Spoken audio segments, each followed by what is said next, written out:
Hi hello ನಮಸ್ತೆ ಸ್ನೇಹಿತರೆ, ಹೇಗಿದ್ದೀರಾ? ನೀವೆಲ್ಲರೂ ಚೆನ್ನಾಗಿದ್ದೀರಾ ಅಂದ್ಕೊಂಡು ನಾನು ಇವತ್ತಿನ ಕಾರ್ಯಕ್ರಮವನ್ನು ಪ್ರಾರಂಭ ಮಾಡ್ತಾಯಿದ್ದೀನಿ. ನೋಡಿ, ಉದ್ದಿನ ಬೇಳೆ ಅಥವಾ ಉದ್ದಿನ ಕಾಳಿದ್ರು ಅದು ನಡೆಯುತ್ತೆ. ಈ ಗ್ಲಾಸ್ನ ಒಂದು ಗ್ಲಾಸ್ ಪೂರ್ತಿ ಉದ್ದಿನ ಬೇಳೆ ತೊಗೊಂಡಿದ್ದೀನಿ.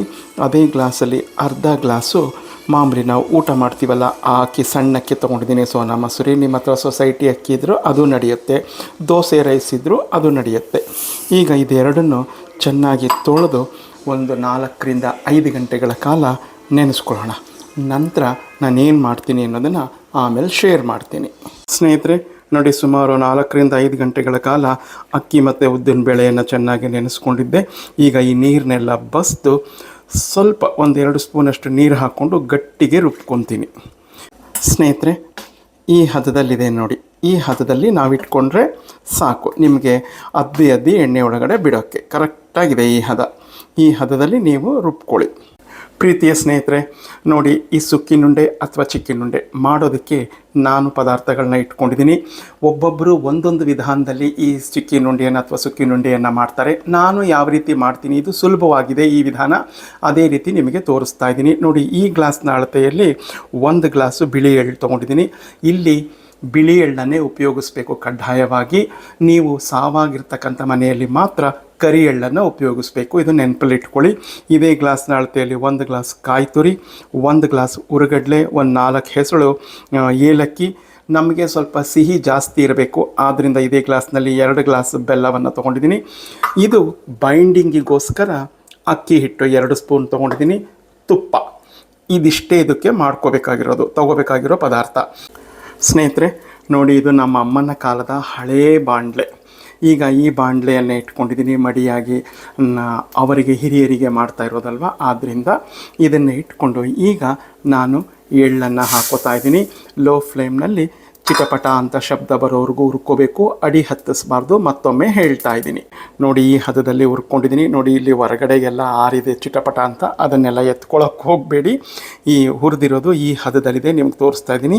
ಈ ಒಂದು ಪಾತ್ರೆಗೆ ಹಾಕ್ಕೊಂಡಿದ್ದೀನಿ. ಈಗ ಸಂಪೂರ್ಣ ಲೋ ಫ್ಲೇಮಲ್ಲಿ ಇಟ್ಕೊಂಡು ನಾವೇನು ಮಾಡಬೇಕು ಅಂದರೆ, ಈ ಕಾಯಿ ತುರಿಯನ್ನು ಹಾಕ್ಕೊಂಡು ಅದು ನೀರಿನ ಅಂಶ ಎಲ್ಲ ಹೋಗಿ ಸ್ವಲ್ಪ ಕಂದು ಬಣ್ಣಕ್ಕೆ ತಿರುಗುತ್ತೆ, ಅಲ್ಲಿವರೆಗೂ ನಾವು ಲೋ ಫ್ಲೇಮ್ನಲ್ಲೇ ಫ್ರೈ ಮಾಡ್ಕೋಬೇಕು.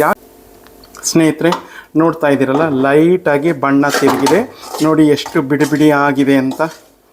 ಈ ರೀತಿ ಹಾಕಬೇಕು. ನೀರಿನ ಅಂಶ ಎಲ್ಲ ಸಂಪೂರ್ಣ ಕಡಿಮೆ ಆಗಿದೆ, ಲೈಟಾಗಿ ಬ್ರೌನ್ ಕಲರ್ಗೆ, ಗೋಲ್ಡನ್ ಕಲರ್ ಬ್ರೌನ್ ಕಲರ್ಗೆ ತಿರುಗ್ತಾ ಇದೆ. ಈ ಸಮಯದಲ್ಲಿ ಇದನ್ನು ತೆಗೆದು ನಾವು ಎಳ್ಳು ಹಾಕ್ಕೊಂಡಿದ್ದೀವಲ್ಲ ಆ ಪಾತ್ರೆಗೆ ಹಾಕ್ಕೊಂಬಿಡೋಣ. ಈಗ ಮಿಕ್ಸಿ ಜಾರ್ ತೊಗೊಂಡಿದ್ದೀನಿ. ಉರಿಗಡಲೆ ಇದನ್ನೇನು ಬಿಸಿ ಮಾಡೋ ಅವಶ್ಯಕತೆ ಇಲ್ಲ, ಇದನ್ನು ಹಾಗೆ ಹಾಕೋತಾ ಇದ್ದೀನಿ ಮಿಕ್ಸಿಗೆ. ನಾನು ಹುರಿದಿಟ್ಟಿದ್ನಲ್ಲ, ಈ ಪದಾರ್ಥಗಳು ತಣ್ಣಗಾಗಿದೆ, ಇದನ್ನು ಸಹ ಮಿಕ್ಸಿಗೆ ಹಾಕ್ಕೊತಾ ಇದ್ದೀನಿ. ತಣ್ಣಗಾದ್ಮೇಲೆ ಹಾಕ್ಕೊಳ್ಳಿ, ಇಲ್ಲಾಂದರೆ ಎಳ್ಳು ಎಣ್ಣೆ ಥರ ಬಿಟ್ಟುಬಿಡುತ್ತೆ, ಅದು ತಣ್ಣಗಾಗಿರಬೇಕು. ನೋಡಿ, ನಾವು ಸಂಪೂರ್ಣ ತಣ್ಣಗಾದ್ಮೇಲೆ ಹಾಕ್ಕೊಂಡ್ರೆ ಈ ರೀತಿ ಆಗುತ್ತೆ ಹುಡಿ.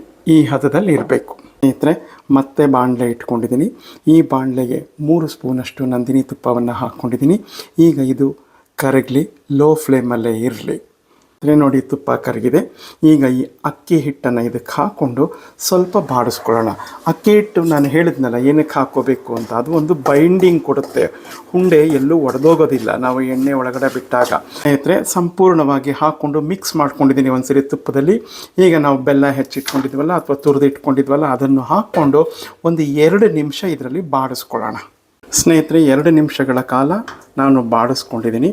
ಈಗ ಇದನ್ನು ಗಟ್ಟಿಯಾಗಿ ಉಂಡೆ ಕಟ್ಕೊಳ್ಳೋಣ. ಬಿಸಿ ಇದೆ, ಸ್ವಲ್ಪ ಹುಷಾರು. ನೋಡಿ, ಇದನ್ನೇನು ನಾವು ಪಾಕ ಮಾಡ್ಕೊಂಡಿಲ್ಲ, ಏನೂ ಇಲ್ಲ. ನಿಮಗೆ ಯಾವ ಹದದಲ್ಲಿ ಬೇಕೋ ಆ ಹದದಲ್ಲಿ ಉಂಡೆಯನ್ನು ಆ ಸೈಜಿಗೆ ಗಟ್ಟಿಯಾಗಿ ಕಟ್ಕೋಬೇಕು. ಸ್ನೇಹಿತರೆ ನೋಡಿ, ನನಗೆ 15 ಉಂಡೆ, ಒಂದು ಚಿಕ್ಕದೊಂದು 16 ಉಂಡೆಗಳಾಯಿತು. ಈಗ ಈ ಅಕ್ಕಿ ಮತ್ತು ಉದ್ದಿನಬೇಳೆ ರುಬ್ಕೊಂಡಿದ್ದಾನಲ್ಲ ಅದಕ್ಕೆ ಇದನ್ನು ಡಿಪ್ ಮಾಡಿಕೊಂಡು ಕ್ಲೀನಾಗಿ ಕೋಟ್ ಮಾಡ್ಕೋಬೇಕು, ಇಲ್ಲಾಂದರೆ ಓಪನ್ ಆಗಿಬಿಡುತ್ತೆ. ಕ್ಲೀನಾಗಿ ಕೋಟ್ ಮಾಡಿಕೊಂಡು ಎಣ್ಣೆ ಕಾಯೋಕ್ಕೆ ಇಟ್ಟಿದ್ದೀನಿ. ನೋಡಿ, ಇದೇ ಹಳೆ ಬಾಣಲೆಯಲ್ಲೇ, ನಮ್ಮ ಅಮ್ಮನ ಬಾಣಲೆಯಲ್ಲೇ ಎಣ್ಣೆ ಕಾಯೋಕ್ಕೆ ಇಟ್ಟಿದ್ದೀನಿ. ಅದಕ್ಕಾದ ನಂತರ ಇದನ್ನು ಕರ್ಕೋಬೇಕು. ಸ್ನೇಹಿತರೆ ನೋಡಿ, ಎಣ್ಣೆ ಕಾದು ಬಂದಿದೆ. ಈಗ ನಾವು ಮಾಡಿಟ್ಕೊಂಡಿರ್ತಕ್ಕಂಥ ಒಂದೊಂದೇ ಉಂಡೆಯನ್ನು ಇದಕ್ಕೆ ಹಾಕ್ಕೊಳ್ಳೋಣ. ನೋಡಿ, ಕಂಪ್ಲೀಟ್ ಡಿಪ್ ಮಾಡ್ಕೋಬೇಕು. ಎಲ್ಲಿ ಸ್ವಲ್ಪ ಓಪನ್ ಆಗಿತ್ತು ಅಂತಂದರೂ ಅದು ನಿಮಗೆ ಎಣ್ಣೆಯಲ್ಲಿ ಉಂಡೆ ಬಿಟ್ಕೊಂಡ್ಬಿಡುತ್ತೆ. ನೋಡ್ತಾ ಇದ್ದೀರಲ್ಲ,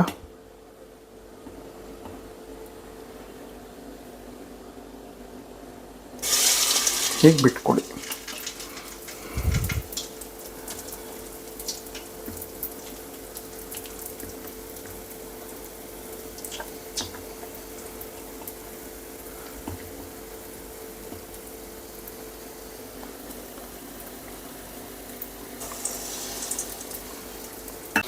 ನೋಡಿ ಸ್ನೇಹಿತರೆ, ನಂದು ಬಾಣಲೆ ಚಿಕ್ಕದಿರೋದ್ರಿಂದ ನಾನು 6 ಬಿಟ್ಕೊಂಡಿದ್ದೀನಿ. ನಿಮ್ಗೆ ದೊಡ್ಡದಾಗಿದ್ದರೆ ಇನ್ನೊಂದು ಸ್ವಲ್ಪ ಬಿಟ್ಕೋಬೋದು. ನೋಡಿ ಸ್ನೇಹಿತರೆ, ಈಗೆಲ್ಲ ಬಿಡಿಸ್ಕೊಂಡಿದ್ದೀನಿ. ಈಗ ಬೇಯ್ತಾ ಇದೆ, ಬೇಯಲಿ.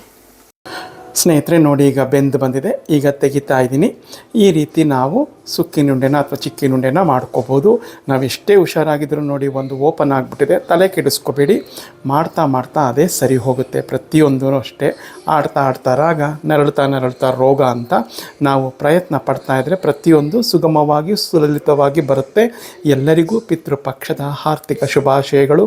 ನೀವು ಮಾಡಿ ನೋಡಿ ಹೇಗಿತ್ತು ಅಂತ ನನಗೆ ಕಮೆಂಟ್ನಲ್ಲಿ ಮರೆಯದೆ ತಿಳಿಸಿ.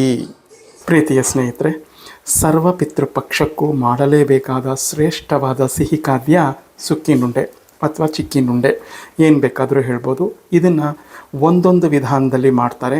ನಮ್ಮ ದಕ್ಷಿಣ ಕರ್ನಾಟಕದಲ್ಲೇ ಒಂಥರ, ಕರಾವಳಿ ಕರ್ನಾಟಕದಲ್ಲೇ ಒಂಥರ, ಉತ್ತರ ಕರ್ನಾಟಕದಲ್ಲೇ ಒಂಥರ, ಮತ್ತು ಮಧ್ಯ ಕರ್ನಾಟಕದಲ್ಲೇ ಒಂಥರ, ಹೈದರಾಬಾದ್ ಸೀಮೆ ಅಂದರೆ ಬಳ್ಳಾರಿ, ರಾಯಚೂರು, ಗುಲ್ಬರ್ಗ, ಬೀದರ್ ಈ ಕಡೆಯಲ್ಲೇ ಒಂಥರ ಮಾಡ್ತಾರೆ.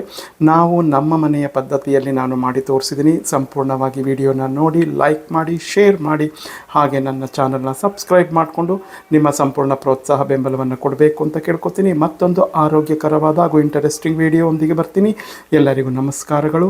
ನಾಡ ಹಬ್ಬ ದಸರೆಯ ಆರ್ಥಿಕ ಶುಭಾಶಯಗಳು. ಯಾಕೆಂದರೆ ನಾಳೆಯಿಂದ ಶರನ್ನವರಾತ್ರಿ ಪ್ರಾರಂಭ ಆಗ್ತಾ ಇದೆ. ಜೈ ಗಣೇಶ.